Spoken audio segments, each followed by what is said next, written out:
आयला 7-8 गोण्या लुटितो भाऊ म्हणतापेक्षा ना क्वालिटीच तांबाटा कमी तो. अय म्हण्या टाक 2-4 गोण्या. डीएपीची कोणी शिल्लक नाही तात्या. काय गुण नाही मग सोन्याचं म्हणे आहे का? अरे कशाला दुकान उघडलं तर बंद आणि खत नाही. अयो इकडे तर मॅडम आल्या वाटतं खत न्यायला. काय खातं नाही भेटलं काय नाही. कस काय भेटतील मागची उधार जमा केली का? आता मी पॅकेट टाकून घेतो. ए अप्पा 2-4 डीएपी दे आपल्याला. अहो नाही डीएपी शिल्लक नाही. अरे पैशाच नको विचार करू 20 रुपये वाढवाले पण आपल्याला कोणी दे. अहो पैशाचा नाही विषय, डीएपीच भेटत नाही. काय डीएपी शिल्लक नाही मामी वावरात काय टाकायचं? अहो मग तुम्ही एक करा ना, आधीच शेतात पडलेले अन्नद्रव्य पिकाला उपलब्ध करून द्या.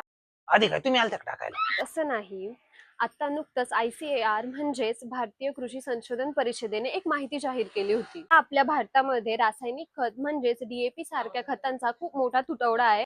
त्यामुळे आपल्या शेतामध्ये आधीच पडलेले फॉस्फरस आणि इतर अन्नद्रव्य पिकाला उपलब्ध करून द्या असं त्यांनी सांगितले. हा ते पण बरोबर आहे. मग त्याला पर्याय काय नेमका? त्याला खूप सारे पर्याय आहे. हा का? बरोबर आहे बरं का. मला आहे ना कोणतरी सांगितलं होतं. आता ते ऐकून तर घ्या. हे ॲडव्हान्स पेस्टिसाइडचं सॉइल कोट आहे. यामध्ये पॉलिसिलिका, ह्युमेक्टंट आणि ऑर्गॅनिक ऍसिड सारखे घटक आहेत.